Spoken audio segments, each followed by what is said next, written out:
Hi, this is the Chapter 9 audio video on topic selection and audience analysis. We're going to look at how to select an appropriate topic for you, how to narrow your topic, how to perform audience analysis. We're going to look at 4 methods of audience analysis within that, and we're going to learn how to adapt to the audience. When we're selecting an appropriate topic for you, there's 4 things that we're going to look at. We're going to look at surveying your interests, using brainstorming, how to access your knowledge of a commitment to your topic, and determining your topic's age. And that's not if it's 10 years old or 20 years old in birthday age, it's how old is it? In other words, it might just be burned out and very old, like don't smoke. Very old topic, but still current. Public speaking starts with you, with the self. You need to survey your own interests first. When you're selecting that topic, if you choose that topic that is important to you, you already know more about it than you know about a topic that you may choose at random. If you're good at baseball, why would you talk about hockey if you're not into ice sports and skating? So you stick to baseball, stick to what you know, or at least what you're very passionate about or what you're interested in. Considering the following questions when you're surveying your interests. What do you like best and least about? And just different areas, work, life, your community, our government, politics, policies, conspiracy theories, my favorite thing, anything at all. How do you spend your leisure time? Do you play guitar, ukulele, violin, piano? Do you like to exercise? Do you like to sleep? Do you like to Snapchat? What it is that you like to do is something that you would be passionate about to talk about. Do you enjoy sports and exercise? What causes take up your time and energy? And it's not maybe just going out and doing things, but about researching them or reading about them. If you're an avid writer, you're going to spend more time writing than maybe reading, but maybe reading is also part of writing. What particular issues do you want to bring to the attention of others? That's one of the biggest questions. What do you want to stand up in front of a class and say, this you have to know? So consider that when you're looking at your topics and the interests for your topic. Brainstorming is one of the funnest things. Brainstorming can help you find topics for your public speeches, your reports for other classes, and your term papers. Now, think of brainstorming as thinking of as many topics as you can in a limited amount of time, not unlimited amount of time, because then you're never really going to get there. That's procrastination. So say in the next 2 minutes, I'm going to take a pencil and paper. I'm going to take my keypad, I'm going to do my phone, whatever it is, and I'm going to list out all these ideas and get as many things out of my head as I can and not stop until I'm tired or the clock runs out.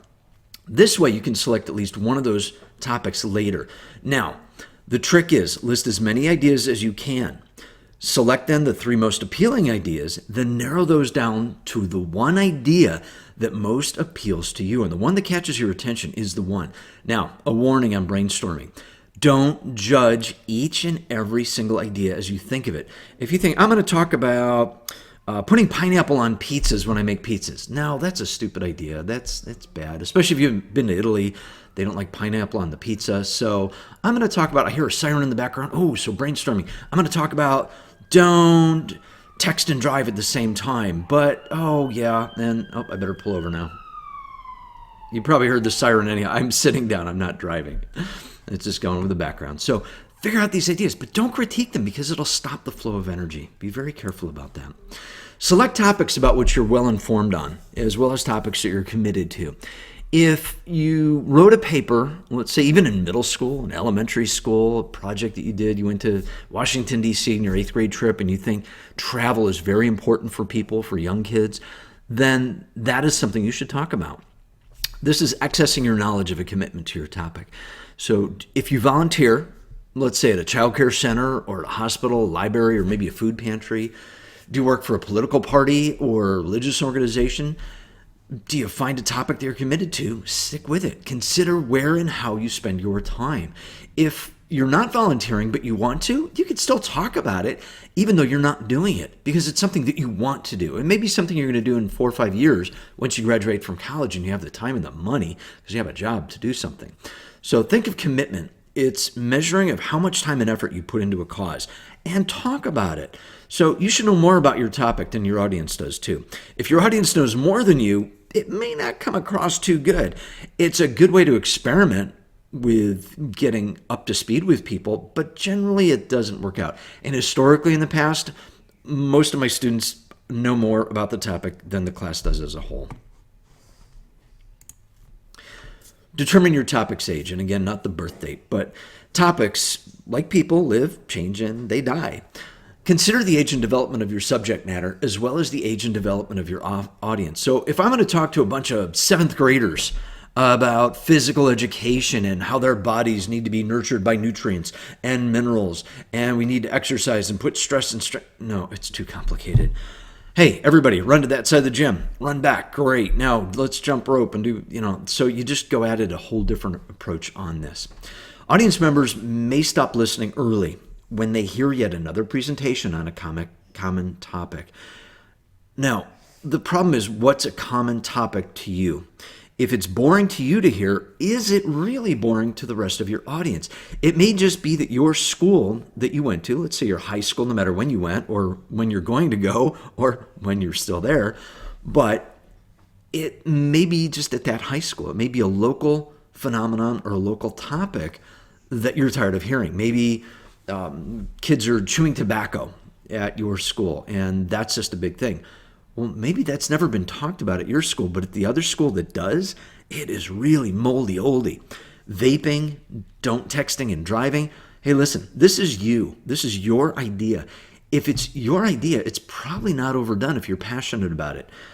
It may be that this is the first time you're really able to talk about it other than people telling you about it. And there's a difference of telling versus showing in involving people in these topics. So again, we're going to be working on this in class. If you think it's moldy oldie, I'll let you know. How to narrow your topic down. There's 3 ways to do this. First, we need to engage in what's called concept mapping. This is a pretty cool idea, actually, and you could use this for any reports, any papers, any presentations you're going to do for any other class that you have in school. So what you're going to do with this, you're going to actually create a diagram. Now, this one is nice and neat and pretty because they use PowerPoint for it. But basically, take your main idea, put a circle around it. Then think of ideas that spread off from that. And from there, add more ideas. And from here, so on and so on and so on and so on. It just depends how many ideas you have. This may end up not being your topic, but maybe this one is. Or maybe this one, or this one. We don't know yet. So again, don't judge it until you're ready to make a final decision. But concept mapping is a really good way to organize your thoughts and to really help you see how deep your topic is that you want to talk about. Consider broad and abstract categories too. So this is an overly broad category, and then brainstorm as many smaller topics related to it as possible. Now, the author uses one. For example, if you consider the topic of love, nobody's ever talked about love, actually. We've had relationships, but never one like this. The subtopics might include these 7 items. Now, in financial planning, it's kind of hard to read, but there's many parts of financial planning. Now, not too many of you in the class, and seeing as there's one person in here that maybe actually does tax planning on her own, then you might look at education planning, because every single person in the comm class has to plan for how to pay for college, whether it's you, your parents, your 529, if it's a loan, if it's scholarships, everybody has to do that. So what are some of the things that you know about financial planning for education? And then, of course, how are you going to pay off your loans once you take them out? Analyze your topic after you've figured it out. So before analyzing your topic, consider the overall narrowness of it for a speech. And remember, you only have 5 minutes for this speech. You don't have 20 minutes or a half hour. It's 5 minutes. It may sound like a very long time, but in reality, when you're prepping it, it is not that long of a period of time, especially if you're really passionate and really into the information and details of your topic. So we need to squeeze this down. We need to narrow the topics. And consider these 3 things when narrowing your topic. How much information is available about that topic? Sometimes there's just too much. It's overload. And we'll talk about information overload in upcoming chapters in the course too. Maybe there's just not enough information. So you really got to look at it. If there's not enough information, then, well, either you have to tell stories, you have to make things up, you have to theorize, or maybe just change topics. That might be easier. How much time you have for the speech? Well, like I said, you have 5 minutes. If you had 2 minutes or 10 minutes, it really changes the game a lot as far as what we can put in or what we cannot put into the speeches. Can you discuss the topic in enough depth to keep your audience members interested in the topic? Because, we've all heard these boring speeches before, and I hope no.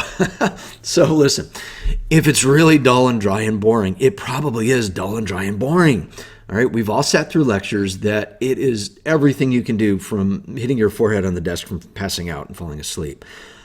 Now, 5 minutes, your audience won't get bored. There may be some yawns, but it probably isn't anything about you. Remember, it's going to be 5:30, 6 o'clock, 6:30 at night that we're going to be doing these speeches. So people might be a little tired at the end of the day. I wouldn't worry so much about that. If it was midday, I would worry about that. The mid-afternoon classes are brutal on this stuff. Audience analysis. Now, you'll remember just this first class, everybody introduced themselves and gave you some ideas of what they're into, but that really doesn't help you understand your audience yet. The good news is we're going to learn more about each other in the upcoming weeks too. So there's different aspects of audience analysis. The first one is captive voluntary audience. Second one is demographic analysis. And the third one is about attitudes, beliefs, and values of the audience. And all of these things matter when you're going into a group to give a speech. Now, in our class, we have a total of 8 people plus me, so that's 9. There may be +1, -1. It just depends. Unless I find another class of maybe 20 to come into the class. We'll talk about that too, but I don't know any other teachers who are teaching at that time yet. So we have to look at all these things when we are looking at who our audience is and what we're going to say to them. So captive and voluntary audiences. The captive audience, they don't get a choice. They have to be there. Think about a religious service. I would consider that a captive service. Once you cross through those doors and sit down and you participate and that ceremony starts, if you leave, all eyes are on you, right? So we're kind of a captive audience. The same thing with a classroom. You feel obligated to sit there. If you leave, it could be embarrassing. It could go against you. So think about that as a captive audience. The other thing is it could be, remember back in high school when you had to go to the auditorium for a speech or for career date? That's kind of a captive audience. You didn't have a choice. You had to be there. Now, the voluntary audience, these are the people that are really fun to deal with because they want to hear your topic. Our topics, most of us in this class are going to know what's going to happen. There's some people that don't like to give it out and they only tell me. But generally, we field test it with each other and talk about it in the class to make sure everybody's on the same page with these things too. Volunteer audiences are way better. If we put you, well, we don't have a main lobby in Twinsburg. Say we went out in the main hall and just put you on the stairs and just had people line up down there. And we say, hey, free donuts and coffee and listen to my speech. Well, that's kind of a captive audience for about 30 seconds until they're done with their donut. But if you grab their attention, now they turn into a voluntary audience. But for your audience, for our class, let's just call it captive audience, okay? But they want to be there because they're in support of you too. Demographics matter a lot. When we use demographics or the analysis of who the people are, so who the people are in demographics are, where are they from? Remember, everybody said kind of where they're from and what city they're at. The sex, we can kind of look around the room and know that. Now, there are some groups of people that we can't tell this anymore. So maybe you have to call ahead and say, so what are the genders that I'm talking to? Because maybe you're talking about a little topic that might offend certain people depending how you present it. What year in school are they? We have 7th grade to not 7th grade in our class. So we've had somebody who's been out of school for 20 years. And we had somebody who's not even in high school yet. So consider that on the age too. Is it appropriate for all ages? And we do have a couple other minors too. So if you're a minor, you may talk about something racy, but if you're over 18, consider who's in the room. The race matters too. Background, culture, ethnicity, all that stuff really matters because depending what you're talking about, it can be highly offensive with people. Organizational affiliations is another thing. If you're coming in and talking about, the Akron Zips and how great a team they are and the wagon wheel that goes back and forth, and if you don't know what that is, you'll be following Kent a little bit closer later. Probably not the best thing to talk about in our Kent State University Geog class. Relations, and you can hear my dog barking. She is the major problem here, but the relationships of people. Are they married? Are they single? Their sexual orientation. Now, we don't always know what this is, and sometimes it just doesn't matter. So you might have a genderless or an orientationless, if you will, topic, and that's fine. But if you're going to take one side or the other, consider who's in the room. Also, what are the majors in the room? If we were all nursing students and we were talking about, well, nursing covers a lot of things, so we can talk about anything. But if we're all business majors and we talked about education, can it be applied to business the same way? Attitudes are very important. Beliefs are more important. Values are even more important. So when we look at attitudes, values, and beliefs, the attitude is how we respond, whether it's favorably or unfavorably to a person, an object, an idea, or event. Either you like broccoli or you don't like broccoli, right? That's the joke with little kids. So attitudes, they're usually stable. They can change, but they're a little bit difficult to change. If you think about Dr. Seuss and green eggs and ham, it takes the entire book to get the creature to try green eggs and ham. And guess what? He actually likes green eggs and ham. So think about the attitudes, yours included. Knowing your audience's values can also help you shape your speech topics. If you know that your group that you're going to speak to is concerned about nutrition and health, you probably might be able to get over on that one pretty easy because they're going to agree with you on everything. Now, when we talk about a belief, this is a conviction. Beliefs are much more enduring than attitudes, and they come from our attitudes. Once you believe in something, you really take ownership of it. I believe this, and whatever this is your conviction, and beliefs are very, very, very difficult to change. And if you go against the grain in somebody's belief, they're going to tune you out. They're going to dislike you. In our class, they're not going to throw things at you. In the real world, they might throw things at you. So really consider what the beliefs are of the audience you're going to talk to. Now, a value. This is deeply rooted on a belief system that governs our attitude about something or anything. So in other words, a value includes attitudes and beliefs. Now, beliefs and attitudes can be traced back to values. So either way, all these three things are connected. So how audience members rank values can provide important clues about possible attitudes and beliefs within the audience. So I value that we exercise, we eat right, and we get enough sleep so we can live healthy lives and study well and focus on what we have to do. Now, if you eat junk food 24/7, you don't like to sleep, you hate exercise, you're a couch potato or couch rat as my dog likes to be, well, things are going to change. Your belief is, you know what, I don't care what happens to me. That's an attitude that shows people you don't care. Well, let's just say life will get expensive for you, so maybe I'll talk about the medical costs of being unhealthy in your mid-20s and how if you become obese and lethargic, you're going to get cancers and all these other things. But I got to have references too, and we'll talk about references in a while. 4 methods of audience analysis. The first one, observation. Look around. Effective public speakers have to engage in active observation using the 5 senses, particularly sight and hearing. And this is the fastest way we can see. We can see who's in the room. We can see, hey, there's human beings in the room. Now, if there's a couple little gray aliens and a couple tall green ones, well, now we have a mixed crowd. Again, I love conspiracy theories. Did I not say that a few times? I do love conspiracy theories. Fun stuff. So observe and listen very carefully.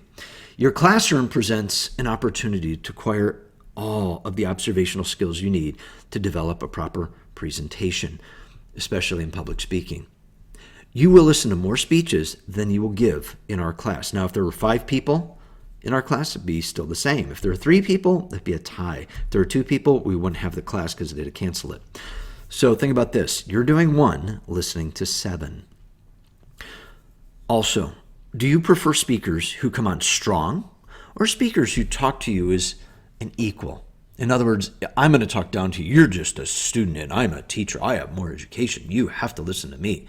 Well, that might not come across so well. And I think we've all had teachers that have done that to us. So be careful how you talk to people. Talk with them, not at them.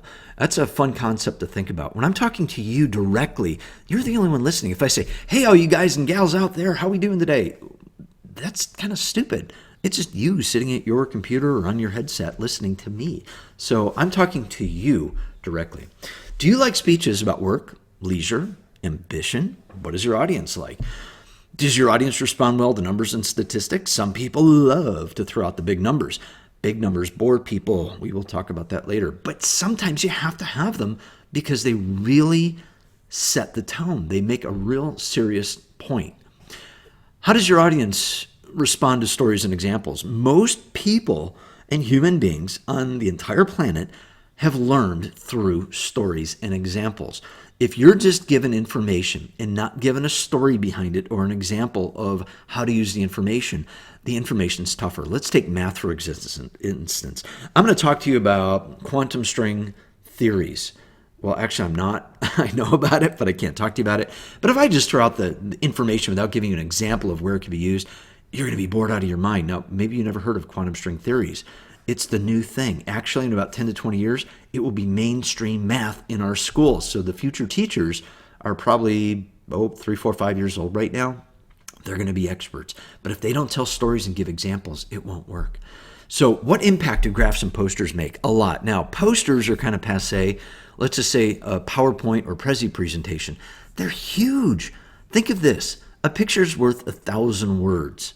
Okay, so you're not going to be able to get 1,000 words in on a picture, but just showing that picture, per se, these people are spies, and these spies aren't very smart. And, well, wait, they are. They're spying on birds. Well, I didn't tell you that. But I can say, so bird watching, once I say bird watching, you start to see all these people, and then you start to think, oh, bird watching. And then I show you numbers of how many people do bird watching and how many birds they see. And this could even be Northeast Ohio somewhere. So again, there's a story, there's numbers, and there's a picture. Inferences. Another method of audience analysis is to make use of proper inferences. To draw these inferences is to make tentative generalizations based on evidence. Okay, so what's evidence? Evidence is fact, statistics, a picture, a story, an example. Indirect inferences are ones that we draw by observation. So again, we're observing, we're looking around us. If we hear that most of the students in our class are two-time job holders and students, we can infer that students are finding ways to pay for expensive school. Well, I hate to use the word expensive because I think we're pretty cost effective. But maybe that's it. Maybe same students in your class are going to try to figure out how to get more financial aid. Very interesting, because financial aid's a good thing. And we may also infer that students need to find ways to not live at home and live in apartments. Except if you're in 7th grade. You don't have a choice on that one. Direct inferences are based on deliberately gathering data. So this is where we actually go out and say, how many people in this room like conspiracy theories? Please raise your hand. Higher. Great. 1, 2. I don't see any hands. Well, we'll see that in the following week. That guy raised his hand. See, he likes it right here with his laser pointer. So you can ask people. That's called a poll. We hear it all the time in the news media. You're allowed to ask people in the room, how many of you, and then ask your question. And we'll have time for that too when we work on these things. Questionnaires are good. You probably aren't going to use these in our class. Even in my big classes in 19, we don't use surveys. Usually it's just a quick show of hands. Somebody says, hey, everybody, eyes on me real quick. Let me ask you a question. What do y'all think about this? And we do that. But if you're going into an unknown environment ahead of time, and it's for your job, and your job is to do presentations, you might send out email questionnaires or even paper questionnaires the week before just to make sure the topic you're talking about is appropriate and current for that group of people. We're not going to go any further into questionnaires, but they're very, very useful. We can use surveys to rank attitudes and values in many different ways. You can also do this in a verbal method. You don't have to do it, but just to look at this real quick. Ranking values. On this scale, pick one. So do you think wisdom, wealth, or fame are more important? How about world peace, security, or health? Once they check each one of these, so say they say wisdom, a world at peace, love, and equality. So you can take those things and maybe you can build a speech around that. So if you're really good at these things, you can do that. And I guarantee you, I could take any one of these and I could develop a speech just cold, without even prep, and just get up and do it. But again, I've been doing this for a while, and I have the gift of gab, so that might be good. Attitudinal skills are pretty good. So what do you think about internet censorship? On a scale of 1 to 5, 1, strongly favor, 5, strongly disfavor. So let's see, I strongly favor internet censorship. We should only be able to see what our teacher wants us to see. Well, not really. So anyhow, you can do this with people. On a scale of 1 to 5, what does everybody think about any one of these topics? And you can pick out your topic and just say, hey, on a scale of 1 to 5, please hold up those many fingers and let me count them real quick. We can do this with little kids in early childhood. This is a great way to find out kids' knowledge and their attitudes about things. The internet. Now, the internet is the one place that we're all going to go to because you're probably on it right now, unless you downloaded this, but I doubt that. I'm guessing you're watching live. Some of you may download it, but the internet is interwoven into our lives. If you don't use the internet, wow, how are you doing that? But most of us do have to use it. That's where everything is these days. Even when you're using your cell phone, you're technically on the internet. It's no longer just cell data, it's internet data. So the internet offers a lot of things. But here's the problem. You've maybe heard the expression fake news. There are fake websites. When we go onto YouTube, and I love to surf YouTube, I will waste hours just following the little breadcrumbs of a story. And it's amazing the trolls that are out there just trying to distort reality. And they make it look good. That's the thing. You don't know. If you watch 2 or 3 different news channels, main news sources, why are the stories the same, but the information and the content and the attitudes and the values and the beliefs are opposites? How is that possible? Well, because people put their own personal opinions into the internet. Be careful. Now, if you're going to look at data, and I'm not going to click on this data, you can go ahead and click on this, just control and click to follow the link. And with a Mac, you'll have to figure that out on your phone. I do not know how that works. I think you just click it, but you can figure that out. You'll see the data, the ohioed.org. I love it. There's so much data on there if you're talking about education. And City Data breaks it down. It's a pretty cool site. I went on there. It shows our country, North America, and the states. And then you click on a state, it shows all the cities in the states. And it gives you how the populations and student facts. It's absolutely amazing. Well, you can get lost in research, so be careful on that. But the internet is our absolute go-to place. And a quick warning, caveat about the internet. If you copy something from the internet to use in your speech, make sure that you copy the web address, that www dot thing, that HTTPS. Please copy that down with your information so you don't have to go back and find it after you've burned that page. It might be in your history, but what if you change computers? It might not be there. So make sure you copy that. And in all your speeches, you have to tell us where you got the information from. It's called a reference. So additional tips about audience analysis. First thing, learn more about your audience from the person who invited you to speak to that group. I am personally inviting you to come speak to our Calm 15,000 class in just a couple weeks. So what are you going to learn more about me and my audience? Well, you're going to show up to class and you're going to learn. So that's pretty easy. Consider the environment where you'll be speaking. You'll be speaking in our classroom in front of your class. So you stood up there for your introduction. You kind of know what it looks like, and it's okay if you forget. You'll be reminded because I'm going to have you up there a few more times just so you get used to it before your first speech. I don't want you to go up there and feel that sweat zone, as we call it. It will happen. It's okay.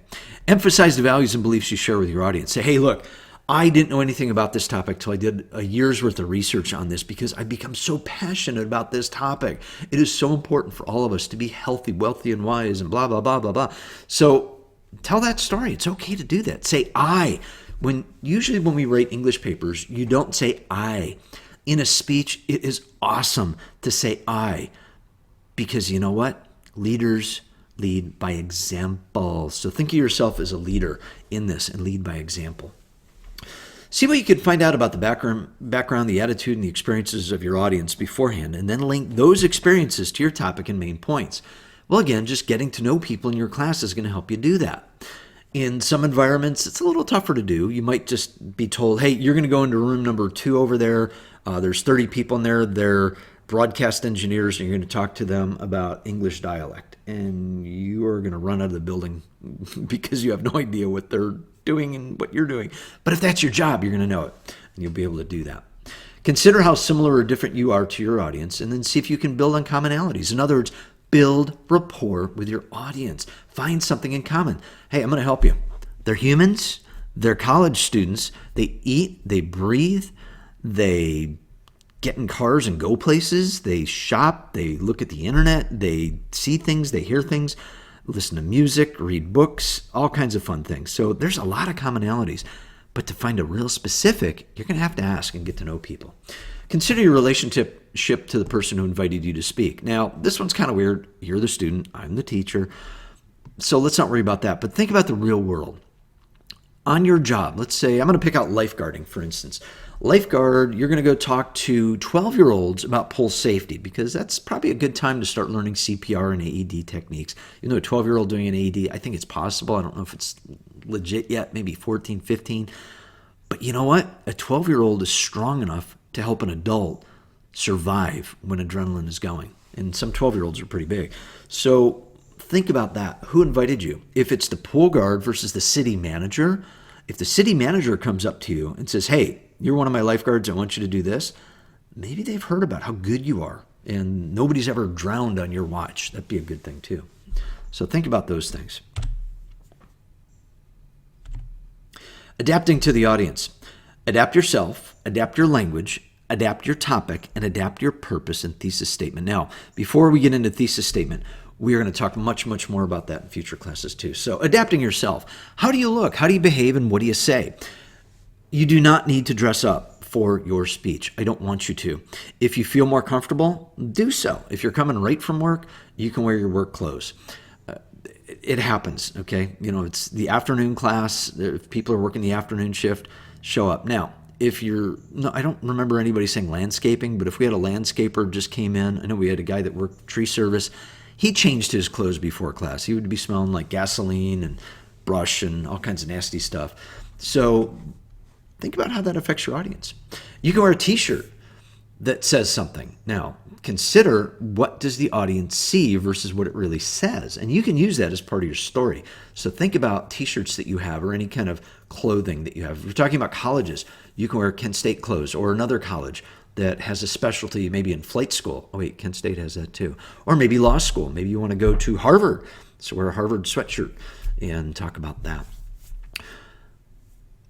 When we're respected and people see how we act and behave. So when you go up there, you stand up straight, you put your shoulders back right, you don't hunch over and hide, and I'll show you how to do this for real because it's kind of hard to show it now.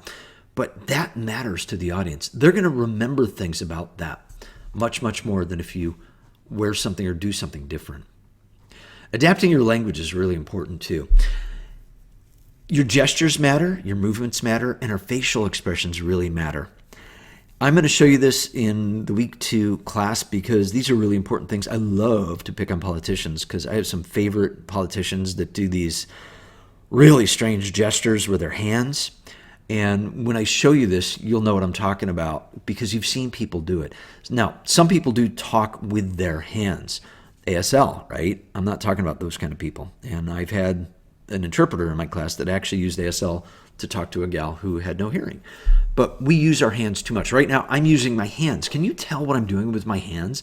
You might hear it in my voice because it actually can help my voice and emphasize. So what I'm doing, I'm using my hands to emphasize it. Well, it doesn't work the same, but you can still hear it in my voice. So if I just sit with my hands on the table, not moving, or if I'm tapping my fingers, it does change things. First of all, I hear it on the mic. If I have my hands folded, I might sound a little less excited. But if I'm moving my hands, you can feel the energy that's there. So try that with yourself. Just try it out loud real quick and see what happens. Adopt your topic. The right to freedom of speech does not mean that you can say anything you want at any time to any person. Well, actually, you can do that, but there's consequences. You have to think about that. The consequences of what we say can come back to haunt us really quick, especially in today's world when everybody has a microphone nearby. Pay attention to your language, not just what comes out of your mouth, but your body language. And we will be dealing with body language a lot in this class too. Your audience analysis and adaptation and even your delivery choices matter in what and how we present it. So please be careful of this. Exercise caution in speaking boldly, not just about politics and religion, but anything that could be considered controversial. And I'm not going to mention the A word with the ION at the end of it because that could be controversial. But you know what? It's a hot topic. It's a current topic, and it is big right now. So if you want to talk about that, that's up to you. But consider the consequences because people take a lot of strong stances on this on both sides of the aisle. Adopt your purpose and thesis statement. Now, again, like I said, we're going to have much more further thesis statement work in this. We'll probably work on this in class. Actually, we will. I also have a video for you on this in upcoming weeks. But the specific purpose is the outcome or behavioral objective you hope to elicit from the audience. And that specific purpose includes your topic, your audience, and your precise speaking goals. So the thesis statement has to have everything in it. It reveals the content of your presentation. Today, I'm going to tell you about A, B, and C and how they can change your life if you follow these 3 simple steps. There's a thesis. Don't worry if you haven't done a thesis in a while, or if you have never done a thesis, or if you're confused about theses. Even if you're a great writer, you may not even use theses, but you probably do and don't even realize it. But we'll find out because we're going to have an open discussion on this too in this upcoming week. When we go from our topic, and let's just go down here. So we're working vertically here. Let's just talk about clean energy. So the topic is clean energy. We all know that our world is suffering from a lot of pollution, and I guarantee you it's a lot cleaner than it was when I was your age, any of your ages. The purpose of clean energy in my speech is to inform the audience about alternative energy sources. And I've had quite a few speeches on this too. With the Green New Deal going on, the young kids are really getting into this thing. But there's some really cool alternative energy sources out there, and here's what we're going to do. We're going to talk about wind, solar, and hydroelectric forms today. Ooh, there's a thesis statement. Wow. So think about your topic, your purpose of your topic, and then your thesis statement. And again, we're going to work on thesis statement much, much more in upcoming events.